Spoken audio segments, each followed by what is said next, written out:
oleh banyak ahli, yaitu adanya sebuah mekanisme yang disebut sebagai repeated tissue injury and repair. Kita ketahui bahwa pelepasan lapisan fungsional endometrium pada saat terjadi menstruasi sebenarnya adalah sebuah mekanisme injury, dan kalau itu terjadi terus menerus, maka ini menyebabkan terjadinya endometriosis.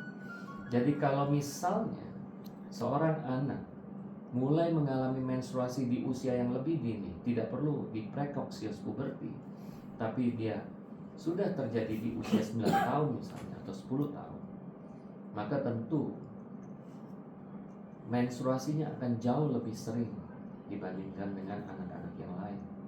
Exposure terhadap estrogennya jauh lebih panjang daripada anak-anak yang lain. Dan inilah yang menjadi sebuah entry point untuk kemungkinan terjadinya endometriosis. Oleh karena itu kemarin salah satu topik yang menjadi perhatian para ahli adalah dalam hal mengatasi delay of diagnosis pada endometriosis.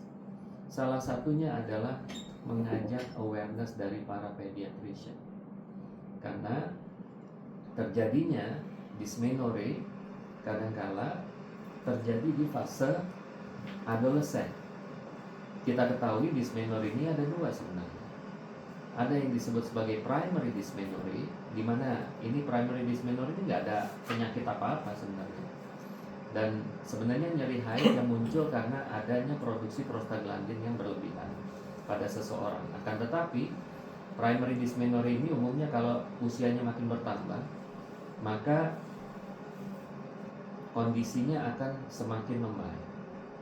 Akan tetapi kalau misalnya seorang anak mengalami secondary dysmenorrhea, di mana dia pernah mengalami pain free period, di mana dia tidak ada keluhan nyeri sebelumnya, dan kemudian tiba-tiba di usia yang lebih tua dia mulai mengalami nyeri, dan makin bertambah usia intensitas nyerinya makin bertambah, maka itu jelas sangat dicurigai bahwa dia menderita endometriosis. Jadi salah satu entry point untuk menegakkan diagnosis tadi, kita sudah meninggalkan penegakan diagnosis menggunakan cara-cara yang invasif seperti laparoskopi. Guidelines terkini tidak lagi memasukkan diagnosis endometriosis menggunakan laparoskopi, tapi lebih kepada symptom awareness, kepada adanya gejala-gejala spesifik. Dan kalau bicara symptom awareness, ternyata sekarang kita bisa melihat perkembangannya bukan hanya nyeri haid, tapi tadi fibromyalgia, chronic fatigue syndrome adalah merupakan gejala-gejala yang juga sangat dicurigai merupakan sebuah bagian dari gejala endometriosis. Jadi simptomnya sekarang sudah tidak klasik lagi, hanya dysmenorrhea saja. Nah, jadi dalam hal ini kalau ditanya bagaimana peran pediatrician, saya pikir kita harus bersama-sama mulai menularkan pemahaman ini, meningkatkan awareness ini agar kita bisa melakukan early diagnosis. Karena early diagnosis merupakan salah satu kunci keberhasilan dalam penanganan endometriosis yang merupakan sebuah chronic inflammatory disease progresif dengan high recurrence rate. Nah, ini kenapa kita membutuhkan long term medical management. Sekarang dari sejak tahun 2019, Profesor Chaprong sudah memperkenalkan apa yang disebut sebagai The Endometriosis Life, di mana kita akan mendesain sebuah kehidupan seorang penderita endometriosis dengan cara mengendalikan menstruasinya, mengendalikan kadar hormonnya agar dia terbebas dari rasa nyeri, dan yang terpenting adalah mencegah progresivitas penyakit serta menyelamatkan future reproductive function. Nah, inilah yang sekarang harus kita desain bersama-sama agar nantinya kita tidak mendapatkan seorang adolesen yang datang dengan sudah ada kista, sudah ada adenomiosis. Karena keberadaan kista endometriosis dan adenomiosis adalah merupakan refleksi dari sebuah advancement endometriosis. Artinya kita membiarkan endometriosis itu menjadi progresif sehingga akhirnya terbentuklah kista dan adenomiosis. Kenapa? Challenge pada diagnosis adolescent ini menjadi sulit karena memang early stage dari endometriosis itu menyebabkan memang imaging studies pada endometriosis menjadi sangat sulit karena memang umumnya yang ditemukan adalah endometriosis superficial yang dengan ultrasonografi, CT scan, MRI umumnya tidak akan ditemukan. Jadi kita benar-benar solely hanya depend terhadap symptom awareness. Nah, inilah yang penting untuk kita pahami kenapa early detection menjadi sangat challenging pada adolescent. Akan tetapi saat ini mereka sudah mengembangkan sebuah metode diagnostik yang non-invasif yang sayangnya belum sampai ke negara kita, yaitu menggunakan salivary microRNA.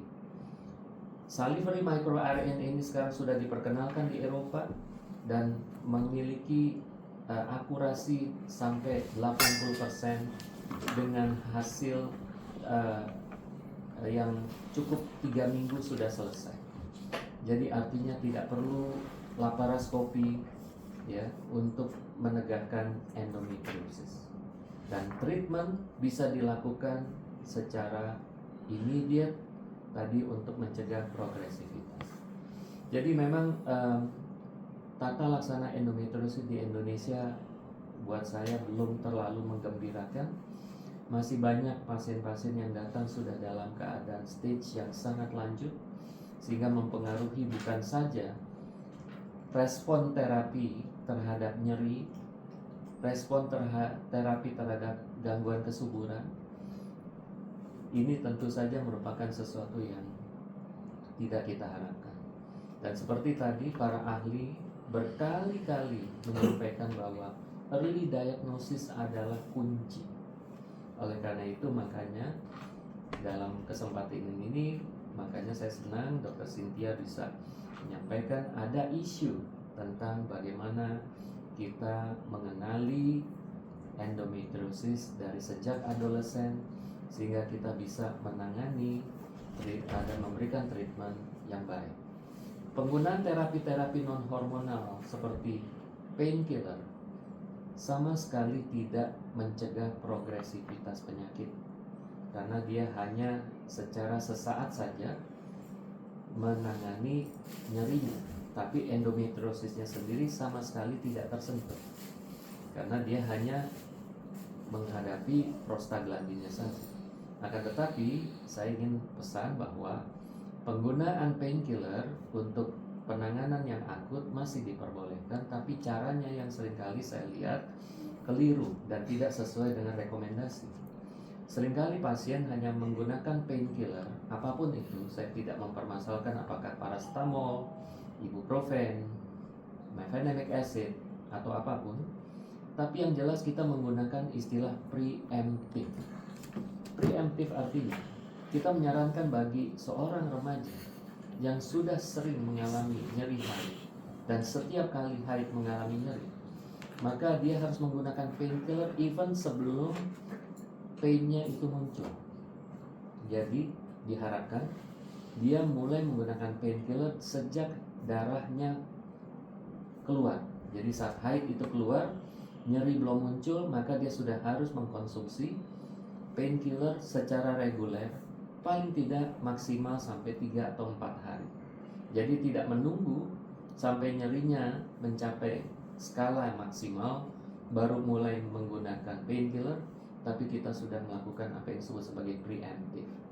Jadi obat painkiller sudah harus dikonsumsi sejak darah haid itu pertama kali keluar, tanpa menunggu nyerinya mencapai intensitas yang maksimal. Lalu kemudian sekarang long term medical management dengan menggunakan hormon apapun itu sekali lagi memiliki konsep, yaitu yang sekarang adalah mengendalikan kadar estradiol sambil menghentikan menstruasi. Jadi tidak laku lagi membuat orang itu seperti orang menopause. Karena endometriosis ini dianggap sebagai long term medical condition, layaknya seperti penyakit autoimun. Jadi tentu kita harus memiliki strategi untuk mengendalikan penyakit ini dan bukan untuk menyembuhkan penyakit ini. Jadi berkali-kali kemarin di kongres mereka menggunakan istilah melakukan regulasi, melakukan controlling, bukan menteri. Kalau menteri nanti ekspektasinya menjadi beda, karena disangkanya penyakit ini akan sembuh total 100%. Tapi pada kenyataannya penyakit ini memang harus dikontrol. Sepanjang apa sampai saat ini prospektif kohort tentang pengobatan hormonal publikasinya sudah mencapai tahun ke-9 dalam penggunaan progestin. Jadi artinya mau sepanjang apa ya, sebenarnya kita kembali kepada endometriosis life. Jadi kita sesuaikan sesuai dengan kebutuhan. Ya, jadi ini memang banyak sekali hal-hal informasi terkait dengan endometriosis yang mungkin suatu saat kita bisa berdiskusi lebih banyak. Baik, mungkin itu dulu yang bisa saya sampaikan. Sekiranya ada komentar atau pertanyaan.